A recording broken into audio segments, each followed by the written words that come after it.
এবং মানুষকে আল্লাহ ভয় দেখা। আল্লাহর হাবিব সাল্লাল্লাহু আলাইহি ওয়াসাল্লাম এই নির্দেশ পালন করা শুরু করলেন সর্বপ্রথম নিজের ঘর থেকে। কোত্থেকে? নিজের ঘর থেকে। আল্লাহ রাসূলের জীবনীগুলোতে লেখে প্রথম 3 বছর কাল ব্যাপী আল্লাহর হাবিব সাল্লাল্লাহু আলাইহি ওয়াসাল্লাম গোপনে গোপনে দ্বীনের দাওয়াত দিয়েছেন। কয় বছর? 3 বছর। যদি বলেন কয় বছর? সূরাতুল মুদ্দাসসির অবতীর্ণ হওয়ার পর থেকে দাওয়াতের কাজ শুরু হলো এবং দীর্ঘ 3 বছর যাবত আল্লাহর হাবিব সাল্লাল্লাহু আলাইহি ওয়াসাল্লাম গোপনীয়তা রক্ষা করে দ্বীনের দাওয়াত দেওয়া শুরু করলেন। সর্বপ্রথম আল্লাহর হাবিব সাল্লাল্লাহু আলাইহি ওয়াসাল্লাম দাওয়াত দিলেন আম্মা জান খাদিজাতুল কুবরা রাদিয়াল্লাহু আনহাকে। আমরা জানি আম্মা জান রাসূলুল্লাহকে নবী হিসেবে আগে থেকে অপেক্ষা করছেন যে নবী হবেন তিনি। তার নবুয়তের আলামত বিভিন্ন নিদর্শন দেখে হযরত খাদিজাতুল কুবরা অপেক্ষায় ছিলেন যে ওহী আসবে। এবং আরো আগে যত দ্বিতীয় ওহী, প্রথম ওহী যখন নাযিল হয় আম্মা জান খাদিজাতুল কুবরা রাসূলুল্লাহকে সান্ত্বনা দিলেন এবং সান্ত্বনা দেওয়ার জন্য ওয়ারাকা ইবনে নওফেলের কাছে নিয়ে গেলেন, যিনি কিতাবী আলেম ছিলেন। মনে আছে আপনাদের? জি। মনে আছে? জি। এই জন্য কিতাব লেখে সর্বপ্রথম হযরত খাদিজাতুল কুবরা রাদিয়াল্লাহু তাআলা যেই দিন রাসূলুল্লাহর উপর সূরাতুল মুদ্দাসসিরের আয়াতগুলো নাযিল হলো সোমবার দিন ছিল। সেই দিন কোন দিন ছিল? সোমবার দিন ছিল। হযরত আম্মা জান খাদিজাতুল কুবরা সোমবারে সন্ধ্যাবেলায় সর্বপ্রথম আল্লাহ রাসূলের সেই দিন আল্লাহ রাসূলের সাথে হযরত খাদিজাতুল কুবরা সন্ধ্যাবেলায় সালাত আদায় করলেন, নামাজ আদায় করলেন। সুবহানাল্লাহ। হযরত আলী রাদিয়াল্লাহু তাআলা আনহু বিশ্বনবীর ঘরে লালিত পালিত হতেন। কিতাবে লেখা হযরত আলী আমার হাবিবের আল্লাহ রাসূলের চাচাতো ভাই আবু তালেবের সন্তান। আল্লাহ রাসূল আবু তালেবের কাছ থেকে আলীকে চেয়ে নিলেন। চাচাকে বললেন, চাচা আলীকে লালন পালন করতে আপনার কষ্ট হয়, আলীকে আমাকে দেন, আমি আমার ঘরে আলীকে লালন পালন করব। আবু তালেব কষ্ট পাচ্ছিল, এই জন্য একটা ছেলেকে মুহাম্মদুর রাসূলুল্লাহ সাল্লাল্লাহু আলাইহি ওয়াসাল্লামের হাতে তুলে দিলেন। আলী ছোট্ট শিশু থেকে রাসূলুল্লাহর হাতে লালিত পালিত, রাসূলুল্লাহর হাতে বড় সন্তান। আল্লাহর হাবিব সাল্লাল্লাহু আলাইহি ওয়াসাল্লাম নবুয়ত লাভ করিলেন। হযরত আলীর বয়স তখন মাত্র 10 বছর, কোন কোন বর্ণনা অনুযায়ী 9 বছর, কোন কোন বর্ণনা অনুযায়ী 10 বছর। হযরত আলী ঘরে ঢুকে তাকায় দেখলেন বিশ্বনবী নামাজ পড়াচ্ছেন। আম্মা জান খাদিজাতুল কুবরা নবীজির পাশে দাঁড়িয়ে দাঁড়িয়ে নামাজ আদায় করছেন। নামাজ শেষ হওয়ার পরে হযরত আলী জিজ্ঞেস করলেন, মা হাযা ইয়া মুহাম্মদ, ওগো মুহাম্মদ, এটা কি দেখলাম? আপনারা এখানে সিজদা করছেন, রুকু করছেন, হাঁটু গেড়ে বসছেন, হাত পেতে দাঁড়াচ্ছেন, বুঝলাম না বিষয়টা কি? আল্লাহর হাবিব সাল্লাল্লাহু আলাইহি ওয়াসাল্লাম দ্বিতীয় পর্যায়ে হযরত আলীকে দাওয়াত দিলেন, আলী, আমি হলাম আল্লাহর রাসূল।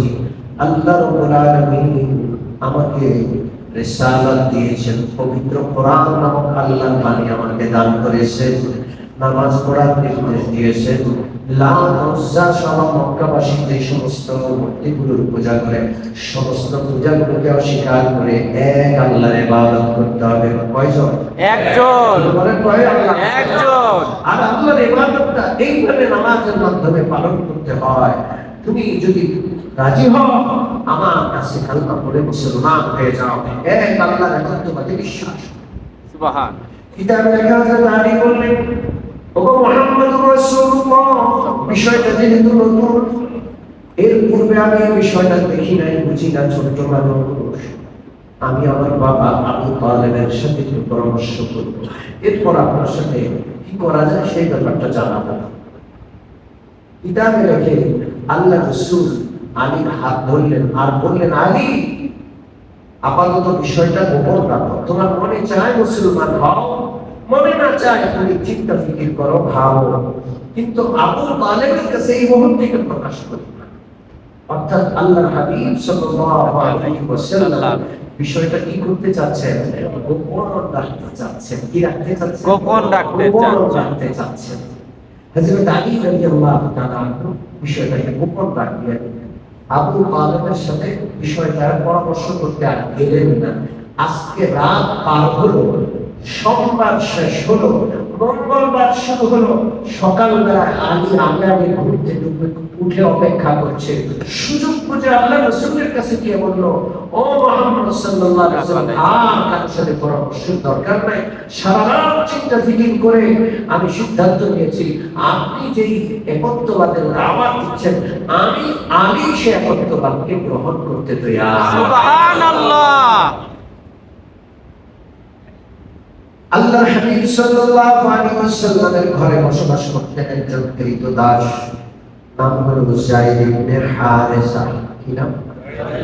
যায়েদ ইবনে হারেসা রাদিয়াল্লাহু তাআলা আনহু। এই মহান সাহাবী আমাদের চেনা দরকার। আল্লাহ রাসূলের ১৬ সাহাবী ছিল। পবিত্র কোরআনে আল্লাহ নাম নিয়েছেন শুধু একজন সাহাবী। কয়জন? একজন। তিনি হলেন হযরত যায়েদ ইবনে হারেসা রাদিয়াল্লাহু আনহু। কি নাম? যায়েদ ইবনে হারিস। সূরাতুল আহজাব 22 নম্বর পারা ৩য় পৃষ্ঠায় হযরত যায়েদ ইবনে হারেসার নাম আল্লাহ নিয়েছেন। فَلَمَّا قَضَى زَيْدٌ مِنْهَا وَطَرًا زَوَّجْنَاكَهَا لِكَيْ لَا يَكُونَ عَلَى الْمُؤْمِنِينَ حَرَجٌ في أزواج أدعيائهم। হযরত যায়েদের নাম কোরআনে আছে, কিয়ামত পর্যন্ত তেলাওয়াত হতে থাকবে।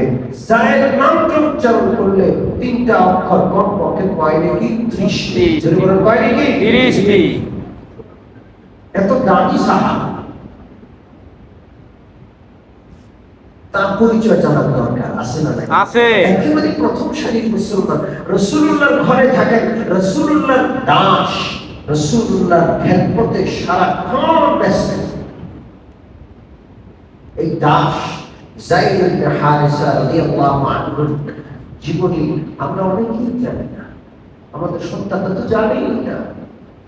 খেলোয়াড়ের নাম জানে না, নষ্ট ভ্রষ্ট নায়কদের নাম জানে, ইউটিউবার দুষ্ট লোকদের নাম জানে। নামাজ নাই, রোজা নাই, আল্লাহ নাই, রাসূল নাই, ঈমান নাই, আমল নাই, তাদের সবাইকে ছিলেন, কিন্তু রাসূলুল্লাহ সাহাবীদেরকে ছিলেন না। হযরত যায়েদ রাদিয়াল্লাহু তাআলা আনহু তখন মাত্র 8 বছর বয়স। কয় বছর? 8 বছর। 8 বছর বয়স। তিনি তার মার সাথে, তার বাবা ছিলেন সর্দার, এলাকার নেতা, অনেক ধনী আদরের একমাত্র সন্তান। মার সাথে নানার বাড়িতে রওনা করেছে। জাহিলি যুগে কাফেলার উপর আক্রমণ করে সকলকে ধরে নিয়ে বাজারে বিক্রি করে দেয়।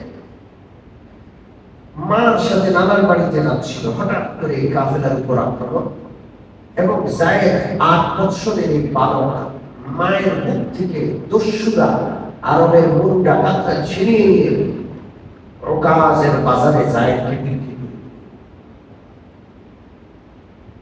হাকিম ইবনে হিজাম, যিনি হযরত খাদিজাতুল কুবরার ফুফাতো, হযরত খাদিজাতুল কুবরার ভাইফু, ভাইফু মানে ভাতিজা, হযরত খাদিজাতুল কুবরা তার ফুফু। তখন আল্লাহ রাসূলের সাথে খাদিজাতুল কুবরার বিয়ে হয়নি। হাকিম ইবনে হিজাম তিনি অনেকগুলো গোলাম খরিদ করলেন ওকাজের বাজার থেকে।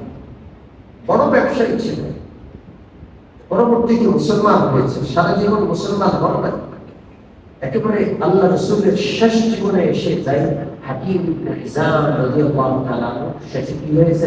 মুসলিম হয়েছে। সারা জীবন আফসোস করতেন, আহারে আমার ভাগ্যটা এত খারাপ, গোটা রাসূলুল্লাহকে গোটা জীবনটা দেখলাম, কিন্তু আমি প্রথম অবস্থায় মুসলমান হতে পারলাম না, একেবারে শেষে গিয়ে আমি মুসলমান হলাম, এই জন্য আফসোস করতেন। তো হাকিম ইবনে হিজাম অনেকগুলো গোলাম খরিদ করলেন। ফুফুর সাথে তার খুব সম্পর্ক, খাদিজাতুল কুবরার সাথে। খাদিজাতুল কুবরাকে দাওয়াত দিলেন যে ফুফু অনেকগুলো গোলাম এনেছি, আপনি যেটাকে পছন্দ করবেন সেটা আপনার জন্য উপহার। আম্মাজান খাদিজাতুল কুবরা ভাতিজার বাড়িতে গেলেন, অনেকগুলো গোলাম কৃতদাস সবগুলোকে দেখলেন। খাদিজাতুল কুবরার নজর, যেই নজর রাসূলুল্লাহকে চিনে, সেই নজরটা কত তীক্ষ্ণ আর সূক্ষ্ম দৃষ্টি হবে। সবগুলো গোলামের চেহারার দিকে তাকিয়ে তিনি ওই ছোট্ট 8 বছরের বালক যায়েদ ইবনে হারেসাকে পছন্দ করেছেন। এটা আমাকে দিয়ে দাও। সুবহানাল্লাহ। এটা আসলে খাদিজাতুল কুবরার পছন্দ নয়, এটা কার পছন্দ? আল্লাহ তাআলার পছন্দ। আল্লাহ রাসূলের খেদমত কে করবে, আল্লাহ রাসূলের সুহবতে ধন্য কে হবে, এটা বহু আগে থেকে কে নির্বাচন করে রেখেছে? আল্লাহ তাআলা। খাদিজাতুল কুবরা যায়েদকে ঘরে নিয়ে আসলেন। বড় চালাক, চতুর, চৌকস, বুদ্ধিমান, আমানতদার গোলাম কৃতদাস। আল্লাহ রাসূলের সাথে আম্মাজান খাদিজাতুল কুবরার বিয়ে হয়ে যায়। খাদিজাতুল কুবরা চিন্তা করেন আল্লাহ রাসূলকে কি হাদিয়া দেওয়া যায়, যেটা দ্বারা আল্লাহ রাসূল খেদমত পাবেন, উপকার পাবেন, স্থায়ী একটা জিনিস দেওয়া দরকার। খাদিজাতুল কুবরা রাদিয়াল্লাহু আনহা তার প্রিয় গোলাম যায়েদ ইবনে হারেসাকে রাসূলুল্লাহর খেদমতে পেশ করে দিলেন। সুবহানাল্লাহ। যায়েদ ইবনে হারেসা মালিক এখন রাসূলুল্লাহ সাল্লাল্লাহু আলাইহি ওয়াসাল্লাম। রাসূলুল্লাহর খেদমতে তিনি থাকেন, তিনি যে গোলাম এই অনুভূতি তার নাই। তিনি তো রাসূলুল্লাহ লালন পালনে আছেন, তাকে কখনো গোলামের মতো আচরণ কখনো এরকম করা হয় না যাতে তিনি বুঝতে পারেন যে তিনি গোলাম। আল্লাহ রাসূল এতটা আদর যত্ন করে পারেন। তিনি মার কথা, বাবার কথা, মায়ের স্নেহ, বাবার আদর ভুলে গেলেন। রাসূলুল্লাহর কাছে মার আদর, বাবার স্নেহ সব আছে। কিন্তু যেহেতু হযরত যায়েদ ইবনে হারেসা রাদিয়াল্লাহু তাআলা আনহু ধনী সন্তান ছিলেন, বাবা ছিলেন এলাকার নেতা, অনেক অর্থ সম্পদের মালিক, আর বাবা মার একমাত্র আদরের সন্তান। ওদিকে বাবা মার অবস্থা খুবই সংকটাপন্ন, কাঁদতে কাঁদতে তাদের জীবন একেবারে শেষ অবস্থা, বিছনায় পড়ে গেছে। মা যখন বিছনায় পড়ে গেল, বাবা মাকে বাঁচানোর জন্য সন্তানের মায়ায় রাস্তায় রাস্তায় ঘুরে আর যায়েদকে তালাশ করে। পথে পথে ঘুরে এই শহরে একবার, ওই শহরে একবার, এই এলাকায় গিয়ে তালাশ করে, ওই এলাকায় গিয়ে তালাশ করে, মানে তার কাজ হলো শুধু যায়েদকে তালাশ করা। এবং তার বাবা কিছু কবিতা আবৃত্তি করেছেন, বড় আজব কবিতা। এখনো যায়েদ রাদিয়াল্লাহু তাআলা আনহুর জীবনীতে তার বাবার কবিতাগুলো লেখা আছে, পড়লে চোখের পানি রাখা যায় না। এক একজন বাবা তাদের সন্তানকে কতটা আদর করেন, কতটা স্নেহ মমতা করেন, এটা সন্তানরা বুঝতে পারে না। যখন প্রত্যেকে বাবা হয় তখন বুঝে যে আমি আমার সন্তানকে কতটা মায়া করি, মহব্বত করি, আমার সন্তানের জন্য আমার কতটা কোরবানি। আমার এক ভাই বলছিলেন যে শুধু সন্তানটা যখন ঘুমায়, বাবা মা সন্তানদের শিওরে বসে বসে আদর করে, যত্ন করে, শুধু এতটুকু আদরের বদলা কোনো সন্তান সারা জীবনেও মা বাবাকে দিতে পারে। কথা ঠিক?